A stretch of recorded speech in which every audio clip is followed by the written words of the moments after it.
The message came at midnight. It brought nothing but death. Commander Zorath stood alone in the dark command room of the Alliance station. The holographic display in front of him showed red dots spreading across the map like a disease. Each red dot was a destroyed ship. Each destroyed ship meant 1,000 dead soldiers. And there were so many red dots now that he could barely see the blue ones anymore. The blue dots were his people, the Valorian Alliance. 7 species united for peace and trade and the simple hope of living without fear. They had built this alliance over 200 years. They had created laws and schools and hospitals across 100 star systems. They had believed that cooperation was stronger than conquest. They had been wrong. Zorath watched the last, blued in the Kethrin sector, blink once and disappear. That was the carrier ship Endless Dawn, 12,000 crew members. Gone in an instant. He had known the captain personally. They had shared meals together. Now she was floating particles in the cold vacuum of space. The door behind him opened, and soft footsteps approached. He did not turn around. He already knew who it was. "How bad?" asked Ambassador Veleth, his voice quiet and tired. "We lost 80% of our fleet in the battle at Nexer Prime," Zorath said. "The Drakkar hit us with everything they had. We never stood a chance." Veleth moved to stand beside him. The old diplomat was from the Mirathi species, tall and thin, with pale blue skin and large dark eyes that had seen too much suffering in recent years. He looked at the map and said nothing for a long moment. "And our remaining ships?" he finally asked. "Scattered, retreating to defensive positions. But we both know those positions will not hold." Veleth nodded slowly. The truth was simple and terrible. The Valorian alliance was finished. After 30 years of war against the Drakkar Dominion, they had finally lost. Not slowly, not gradually, but all at once in a single crushing defeat. The Drakkar were everything the alliance was not. They were conquerors. They believed that the strong should rule and the weak should serve. They had powerful bodies, covered in thick scales. They had claws that could tear through metal. They lived for 300 years and spent most of those years fighting. Their ships were built for one purpose only, destruction, for 3 decades. The Alliance had held them back through clever tactics and desperate courage. But courage could only do so much against an enemy that never stopped coming. "I will call an emergency meeting of the Council," Veleth said. "We must discuss our options." "What options?" Zorath asked bitterly. "Surrender. Watch them drag our people to their labor camps? See our children raised as slaves? There is always another option," Veleth said, "even when we cannot see it yet." 3 hours later, the council chamber was full of frightened faces. Representatives from all 7 species sat around the curved table, speaking in hushed voices or staring at the floor in silence. The air smelled of fear and despair. Veleth stood at the center and waited for quiet. When it came, he spoke in a clear and steady voice. "We all know why we are here.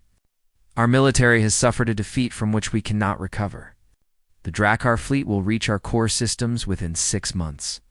We do not have the ships or soldiers to stop them." A Karathi representative, a being that looked like a large insect with golden wings, spoke up. "Then we must surrender. Negotiate terms. Perhaps we can save some of our people." "Drakkar do not negotiate," said another voice. This was Counselor Dren, from the Salix species. His plant-like body trembled with anger as he spoke. "They take, they break, they destroy. We have all seen what they do to conquered worlds." The room erupted in argument.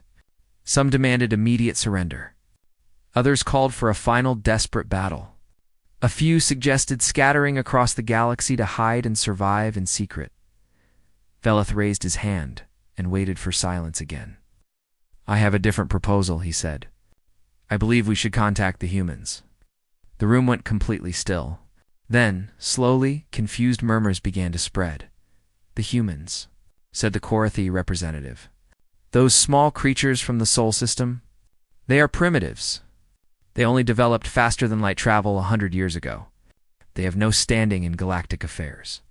Their ships are trading vessels and explorers, nothing more. They have no military to speak of, added Counselor Dren. What could they possibly do against the Drakkar? Velith nodded. I understand your doubts. I shared them once. But I have studied the humans more closely than most. There is something about them that troubles me. Something that does not fit. Explain, said Commander Zorath, who had been listening quietly. Velith reached into his robe and pulled out a small data chip. 10 years ago, I requested all available information about Earth and its people. Most of it was unremarkable. Biology reports, cultural observations, trade records. But buried in the files, I found something else. Fragments of their history. He placed the chip on the table, and a holographic display flickered to life. It showed images of a blue planet, its surface covered with oceans and green land. Then the images changed. Fire, smoke, destruction. Humans have existed for only a small moment compared to our species, Velith continued. And yet in that moment, they have fought more wars than any of us can count. They have destroyed themselves again and again. But they always survive. They always rebuild. They always come back stronger. The council stared at the images in silence. I found one passage in particular, Velith said. It described something they called the Second World War, a conflict that killed 60 million of their own kind. 60 million. And at the end of it, the losing side lay in complete ruin. Conquered by enemies who had seemed unstoppable just years before. He paused and looked at each face in the room. The humans are not warriors like the Drakkar. They are small and soft and fragile, but when they are pushed, when something threatens what they love, they become something else entirely. Something that frightens me more than any Drakkar fleet. Commander Zorath leaned forward. You believe they will help us? I do not know, Velith admitted. But I believe they are our only hope, the council voted. It was not unanimous, but it was enough. The next morning, a damaged scout ship left the station and set course for a small yellow star at the edge of the galaxy. They were going to find the humans. The Valorian scout ship was dying. Its engine sputtered and coughed as it drifted through the darkness between stars. The hull had been damaged in a Drakkar attack 3 days ago, and now power was failing throughout the vessel. Ambassador Velith sat in the pilot seat, watching the lights flicker above him. He had volunteered for this mission himself. If he was going to ask strangers for help, he wanted to do it in person. But first, he had to survive long enough to reach them. The navigation screen showed a small, yellow star growing closer. Sol, the human home system. According to his records, 8 planets orbited this star, and humans lived mostly on the third one. A planet they called Earth. An alarm beeped. Something was approaching. Velith looked at his sensors and saw a small ship moving toward him. It was nothing impressive. A simple patrol vessel, barely armed, with a design that looked more suited for cargo than combat. But it was heading straight for him. His communication device crackled to life. Unknown vessel. This is Earth Patrol Ship Wanderer. You have entered protected space. Please identify yourself and state your intentions. The voice was calm and professional. Velith took a deep breath and pressed the transmit button. This is Ambassador Velith of the Valorian Alliance. I am on a diplomatic mission. I request permission to speak with your leaders. It is a matter of great urgency. There was a pause. Then the voice returned. Hold your position. We are coming alongside to inspect your vessel. 15 minutes later, Velith watched through his window as a small shuttle detached from the Earth patrol ship and flew toward him. It docked with a gentle bump, and soon he heard footsteps in the corridor outside his door. The door opened, and Velith saw his first humans up close. They were exactly as the files had described. Small compared to most species. Soft skin with no scales or natural armor. They stood on 2 legs and had 2 arms and flat faces with small eyes. Nothing about their bodies suggested danger. Nothing at all, and yet Velith felt a strange chill as they looked at him. The first human stepped forward. He was a man with short brown hair and tired eyes. He wore a simple uniform with the name Morrison written on it. I'm Captain Jack Morrison, he said. This is my communications officer, Kate Palmer, and my engineer, Ben Torres. Kate was a young woman with red hair pulled back in a tight knot. She studied Velith with sharp, curious eyes. Ben was a shorter man with dark skin and grease stains on his hands. He immediately began examining the damaged systems of the scout ship. "Your ship is in bad shape," Ben said. "What happened?" "We were attacked," Velith replied.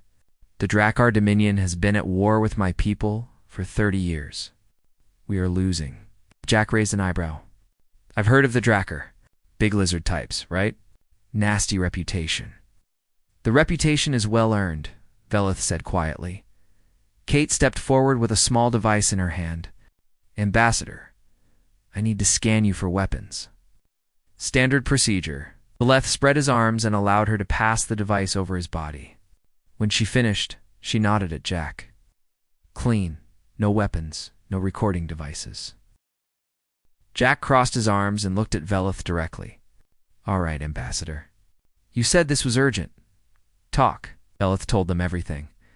He described the war, the endless battles, the billions who had died. He explained how the Drakkar conquered planets and turned entire populations into slaves. He told them about the recent defeat at Nexer Prime and how the Alliance had lost almost everything in a single night. And then he asked for help. Jack listened without interrupting. When Velith finished, the human captain was silent for a long moment. His face was unreadable. "You want Earth to fight in your war?" Jack finally said. "A war you've already lost." "I want Earth to consider helping us," Velith replied. "I am not asking you to win our war. I am asking you to help us survive. We've stayed out of galactic politics for 100 years, Kate said. That's kept us safe." "Safe for how long?" Velith asked. "The Drakkar will not stop with us. Once they control Alliance space, they will look for new worlds to conquer, new species to enslave. Earth will be nothing but a small obstacle on their path." Ben stopped examining the damaged console and turned around. "He's got a point, Captain. I've read reports about the Drakkar. They don't make friends. They just make subjects." Jack rubbed his face with one hand. He looked tired and worried. Velith understood. This was a decision that could change everything for his species. "I can't make this call," Jack said finally. "This has to go higher. Much higher." He turned to Kate. "Can you patch us through to Earth Command?" Kate nodded and moved to the communication station. Her fingers flew across the controls. "It'll take a few minutes. We're pretty far out." While they waited, Jack walked closer to Velith. His voice dropped lower. "Let me ask you something straight. Why us? There are older species out there, more powerful ones. Why come to humans?" Velith considered the question carefully before answering. "Because you remind me of the Drakkar." Jack blinked in surprise. "Excuse me?" "Not in cruelty," Velith said quickly. "Not in violence for its own sake, but in determination. The Drakkar never give up. They never stop fighting. They see a goal, and they pursue it until they achieve it or die trying." He paused. "Your history suggests you are the same."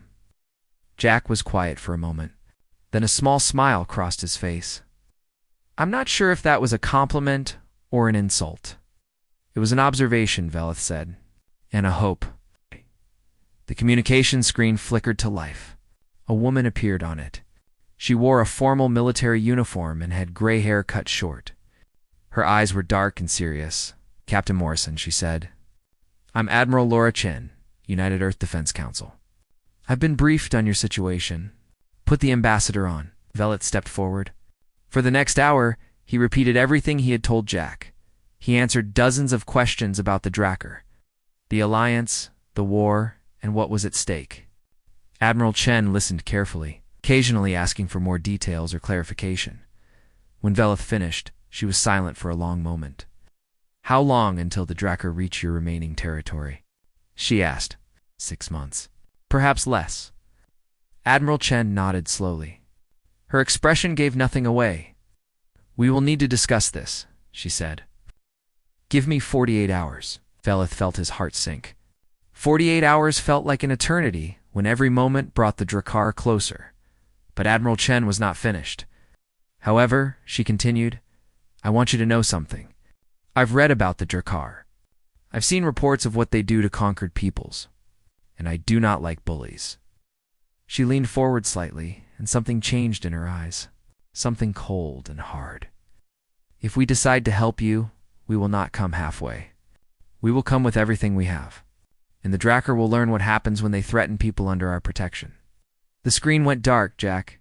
Kate and Ben stared at each other in silence. Velith felt something he had not felt in months. Hope the throne room of the Drakkar flagship was built. From the bones of conquered enemies, massive pillars carved from the skeletal. Remains of ancient creatures rose toward a ceiling lost in shadow. The floor was polished metal, dark as dried blood. Torches burned in iron holders along the walls, casting flickering orange light across the faces of the gathered warriors. And at the center of it all sat Supreme Warlord Kareth. He was enormous, even by Drakkar standards. His scaled body was covered with scars from 100 battles. His claws had personally torn the throats from 3 Alliance admirals.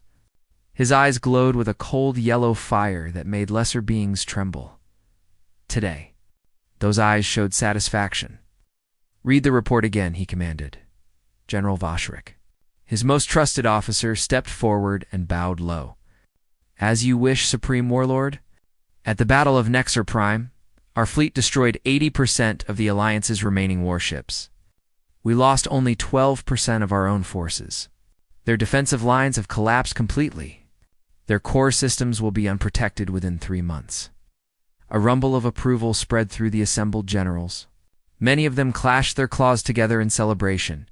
Kareth raised one massive hand, and silence fell instantly. "What of their leadership?" he asked. Scattered and terrified, Vashrik replied, "Our intelligence suggests they held an emergency meeting shortly after the battle. They are desperate. They know they cannot win. Do they speak of surrender?" "Some do. Others still talk of fighting." Vashrik paused. "There is one other thing, Supreme Warlord. A small matter, but I feel I should report it." Kareth nodded for him to continue. "The Alliance sent a ship to the Sol system. They have contacted the humans." For a moment, nothing happened. Then Kareth began to laugh.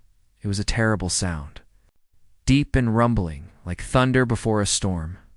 His generals looked at each other uncertainly, not sure whether they should join in. "The humans," Kareth said, still laughing. "They went to the humans for help."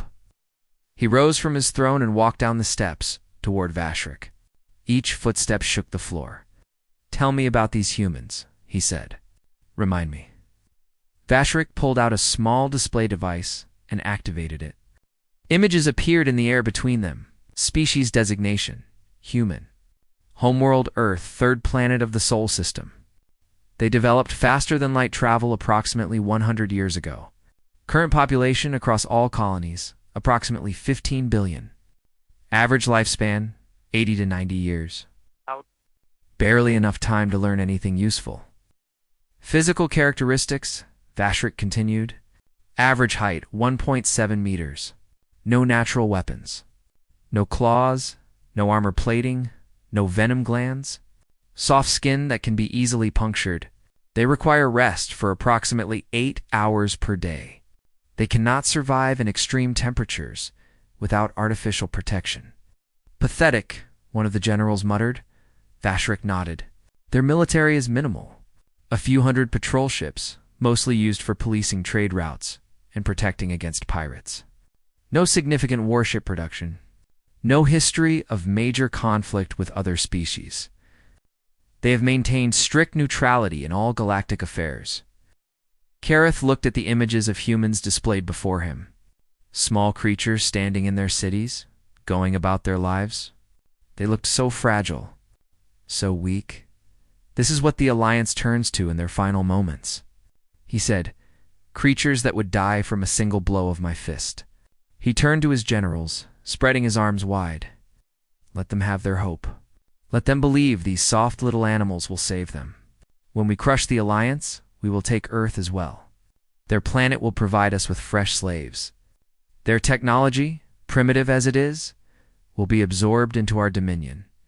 He returned to his throne and sat down. "We celebrate. Send word to all our worlds. The war is won. The Valorian alliance falls. The Drakkar Dominion rises to claim its rightful place as masters of this galaxy. The generals roared in approval. That night, every world under Drakkar control erupted in celebration. Warriors feasted on the flesh of their enemies. Songs of victory echoed through the streets. Young Drakkar, who had never known anything but war, were told that soon they would have an entire galaxy to conquer. In the capital city of the Drakkar homeworld, a massive parade wound through the streets. Images of Supreme Warlord Kareth were displayed on every building. Captured Alliance flags were burned while crowds cheered. General Voshrik stood on a balcony overlooking the celebration. He watched the masses below with satisfaction. Everything had gone according to plan. The alliance was broken. Victory was assured, and yet something small nagged at the back of his mind. He pulled out his display device again, looked at the information about humans. He scrolled past the physical data and the population statistics. He reached a section marked Historical Notes and began to read. Most of it was unremarkable. Wars between human nations. The development of their technology, their expansion into space. But one phrase caught his attention. Humans display unusual resilience when facing adversity. Historical records indicate that when threatened with extinction, human societies have repeatedly mobilized resources at rates that defy standard predictions. Vashrik read the passage again. Then he dismissed it with a shake of his head. What did it matter? The humans had no fleet, no weapons, no experience with galactic warfare. They were traders and explorers, nothing more. By the time they could build anything resembling a military, the alliance would be ashes and Earth would be next. He put away the device and joined the celebration below him. The crowds chanted the name of their supreme warlord. Above him, the stars shone cold and distant. Somewhere out there, in a small corner of the galaxy, a species that should not have mattered was making preparations. But the Drakkar did not know this. They were too busy celebrating a victory they had not yet won in the Sol system. Admiral Laura Chen stood before the United Earth Defense Council. The chamber was packed with representatives from every human colony and outpost. They had come to hear her proposal. The Valorians are not our problem, argued Councilman Peters. We have maintained neutrality for a century. Why change now? Because neutrality only works when you are dealing with reasonable enemies, Laura replied. The Drakkar are not reasonable. They do not negotiate. They do not trade. They conquer and they enslave. If we do not stop them now, we will face them alone later. The debate continued for hours. Voices rose in argument. Some called for caution. Others called for action. Finally, a vote was held. When the results were announced, Laura Chen allowed herself a small smile. Ladies and gentlemen, she said, we have work to do, and not much time to do it. She turned to her aide. Send word to every industrial colony, every shipyard, every factory that can be converted. What should the message say, Admiral? Laura looked out the window at the stars. Tell them to start building. Tell them we are going to war. Far away, in the Drakkar throne room. Kareth raised a goblet of blood wine in celebration. He did not know that his empire had just started a countdown to its destruction. For months passed like a fever. Dream Dot, in the Sol system, and across every human colony. Something extraordinary happened. Something the galaxy had never seen before. Factories that built passenger ships were torn apart overnight and rebuilt to produce warships. Engineers who designed farming equipment turned their skills to weapons systems. Mining operations doubled their output, then tripled it. Workers took double shifts without complaint. Scientists slept in their laboratories. Retired soldiers came out of hiding. Veterans who had spent decades in peace suddenly found purpose again. They trained the young, shared their knowledge, and prepared for a fight they never thought would come. Volunteers flooded recruitment centers faster than they could be processed. Men and women who had never fired a weapon in their lives stood in line for hours just for the chance to help. Some were turned away and assigned to factories instead. They did not complain. They understood that every ship needed builders as much as it needed crew. Admiral Laura Chen oversaw everything. She slept 3 hours a night and spent the rest of her time managing the impossible. Every day brought new problems. Every problem was solved through determination and creativity. "We don't have enough titanium for the hull plating," an engineer told her one morning. "Then find something else," she replied. "Adapt. Improvise." The engineer returned 2 days later with a new alloy made from materials previously considered useless. It was lighter and stronger than titanium. This happened again and again. Problems that should have taken months to solve were resolved in days. Solutions that should have been impossible became routine. Nobody asked how. They just did. At the edge of Alliance space, the Drakkar forward fleet waited. Commander Thurn was growing impatient. He had been stationed here for 4 months, watching for signs of Alliance movement. There had been none. The defeated enemy seemed content to wait for death. He was about to order his crew to stand down for the night, when his sensor officer made a strange sound. "Commander, we have incoming contacts." Thurn walked over to the sensor station. "Alliance reinforcements? How many?" The officer stared at his screen. His face had gone pale. "Commander, I am not sure these are Alliance ships. The signatures do not match anything in our database. Show me." The main display activated. A map appeared, showing the border of Alliance space. And there, emerging from hyperspace, was a fleet. Thurn leaned forward. "How many ships?" The officer checked his readings 3 times before answering. 2,347. Thurn felt his blood turn cold. That was impossible. The Alliance had been crushed. They had no such fleet remaining. "Identify them," he ordered. The sensor officer worked frantically. After several minutes, he looked up with an expression of utter confusion. "Commander, these are human ships." "Human?" Thurn shook his head. "Humans have no military fleet. Our intelligence confirmed this. These are definitely human vessels, sir. I am reading their transponder codes. They are broadcasting openly." The officer paused. "They want us to know exactly who they are." On the display, the human fleet arranged itself into perfect formation. At its center was a ship larger than anything Thurn had ever seen. A massive dreadnought. Bristling with weapons, a communication request came through. Thurn accepted it with a trembling claw. A human face appeared on his screen.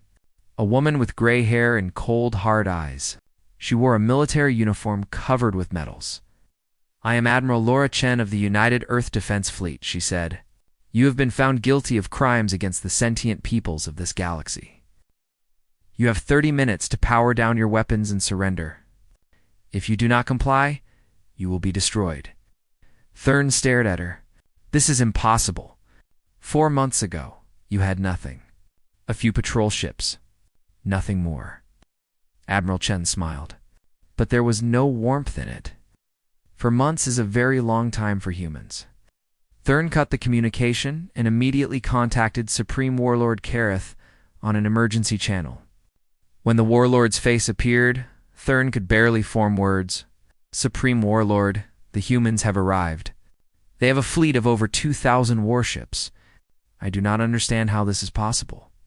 Kareth was silent for a long moment. Then his expression twisted into fury. "Fight them. Destroy them. Show these primitives what happens when they challenge the Drakkar Dominion." "My lord, we only have 30 ships here." "We cannot. I will send reinforcements. Hold the line until they arrive." The communication ended. Thurn looked at his crew. They were all staring at him, waiting for orders. He could see fear in their eyes. Real fear. Something Drakkar were not supposed to feel. "Battle stations," he said quietly. "Prepare to engage." The battle lasted less than an hour. The Drakkar forward fleet fought with everything they had. They were warriors. They did not know how to surrender. Their ships charged into the human formation, weapons blazing, but the humans did not fight like the Alliance. They did not scatter or retreat. They held their formation and returned fire with devastating precision. Jack Morrison, now commanding his own frigate, led a squadron against the Drakkar left flank. His ship, the Swift Current, dove through enemy fire, and delivered killing blows to 3 Drakkar destroyers, Kate Palmer. Coordinated communications across the entire fleet, ensuring every ship knew exactly where to be and when. Her voice was calm and steady, even in the chaos of battle. Ben, or at Torres, had been promoted to chief engineer of the dreadnought Resolute. He kept the massive ship running at peak efficiency, rerouting power and repairing damage faster than the enemy could inflict it. When the last Drakkar ship exploded, Admiral Chen stood on the bridge of the Resolute and watched the debris scatter into space. "Casualties?" she asked. "Minimal, Admiral. We lost 2 frigates. 47 crew total." Chen nodded. 47 lives. Each one mattered. But against what was coming, they would need to accept far greater losses. "Send word to Commander Zorath and Ambassador Veleth," she said. "Tell them we have arrived. Tell them the Drakkar just learned that humanity has entered this war." In the Alliance station, far behind the front lines, Veleth received the message. He read it 3 times to make sure he understood. The humans had built a fleet of over 2,000 warships in 4 months. They had traveled across the galaxy to fight an enemy that was not their own, and they had won their first battle. In less than an hour, Veleth sat down slowly. His hands were shaking. Commander Zorath entered the room and saw his face. "What news?" Veleth looked up at him. For the first time in months, there were tears in his eyes. "The humans are here," he said, "and they brought fire." Across the galaxy, word spread quickly. The Drakkar forward fleet had been destroyed by an unknown force. Human ships were advancing into Alliance space, not as conquerors, but as protectors, in the Drakkar throne room. Supreme Warlord Kareth received the report in silence. For the first time in his long life, he felt something he did not recognize. It took him a moment to realize it was doubt. The war turned on its head in a single day. For 30 years, the Drakkar Dominion had known nothing but victory. Their fleet swept through the galaxy like a plague. Their armies crushed all resistance. Their enemies learned to fear the very mention of their name. But now, for the first time, the Drakkar were the ones learning fear. The human fleet pushed deeper into the contested territory with each passing week. Every battle ended the same way. The Drakkar would fight with everything they had, and the humans would win. Not easily, not without cost, but they would win. Jack Morrison had become something of a legend among both humans and Alliance members. His frigate, the Swift Current, was always at the front of every engagement. He had a talent for finding weak points in enemy formations and exploiting them ruthlessly. Kate Palmer had been promoted to Chief Communications, officer of the entire fleet. She coordinated information between hundreds of ships, ensuring that every captain knew exactly what was happening across the battlefield. Ben. Torres led a team of engineers who performed miracles on a daily basis. They repaired damaged ships in hours instead of days. They upgraded weapon systems on the fly. They found ways to make human technology work even harder than it was designed to. And Admiral Laura Chen commanded it all with cold precision. She never celebrated victories. She never mourned defeats for long. She simply kept pushing forward, always forward, until the job was done. 6 months after the humans arrived, their fleet reached the edge of Drakkar space. Supreme Warlord Kareth had retreated to his command station, a massive fortress built into an asteroid at the heart of his empire. From there, he commanded his remaining forces in increasingly desperate attempts to stop the human advance. Nothing worked. He tried ambushes. The humans adapted and destroyed his ambush forces. He tried traps. The humans found them and sprung them safely. He threw his best warriors against them. Veterans who had never lost a fight. They lost. In his private chambers, Kareth stared at the strategic map. Red dots, showing his own forces, were disappearing one by one. Blue dots showing the enemy crept closer every day. General Voshrik entered and bowed low. "As Supreme Warlord, The humans have broken through our defensive line at Corvin Prime. They will reach this station within 3 days. Kareth said nothing. He continued staring at the map. My Lord Vashrik continued carefully. Perhaps we should consider alternative strategies. You mean surrender? Kareth said flatly. Vashrik flinched. I mean, a tactical withdrawal, a chance to rebuild. We still have resources in the outer territories. We could. I will not run. Kareth turned to face his general. His eyes burned with fury, but beneath the fury, there was something else. Something broken. I want to speak with their leader, he said. This Admiral Chen? I want to understand. Vashrik hesitated. Supreme Warlord, is that wise? Do it. 1 hour later, the communication was established. Admiral Chen appeared on Kareth's personal screen. She looked the same as she had in that first message months ago. Cold, certain. Supreme Warlord Kareth, she said. I assume you are calling to discuss surrender. I am calling to understand, Kareth replied. How? How did you do this? 4 months ago you were nothing. Your species was nothing. You had no fleet, no military tradition, no history of galactic warfare, and now you have destroyed everything I built in 30 years. Admiral Chen was quiet for a moment. When she spoke, her voice was soft but carried absolute conviction. You studied us before this war began? Your intelligence officers wrote reports about our biology, our technology, our population. They measured our strength and our speed and our lifespan. And based on all of that, you concluded we were harmless. She leaned forward slightly. But you never studied our history. You never learned what we did when our cities were burned, when our families were threatened, when everything we loved was put at risk. Kareth felt a chill run down his spine. He had felt this before, in combat against enemies who fought not with skill, but with desperate fury. You attacked the Alliance, Chen continued. You murdered billions. You enslaved entire planets. And the Valorians came to us, and they asked us for help. They became people under our protection. Her eyes seemed to burn through the screen. And we do not abandon people under our protection. Kareth stared at her. For a long moment, neither of them spoke. You cannot defeat us completely, he finally said. Even if you destroy this station, others will continue the fight. The Drakkar do not surrender. Then they will die, Chen replied. One by one, if necessary. We are patient. We are stubborn. And we have made a promise. She reached forward to cut the communication. Wait, Kareth said. I have one more question. Chen paused. Are all humans like you?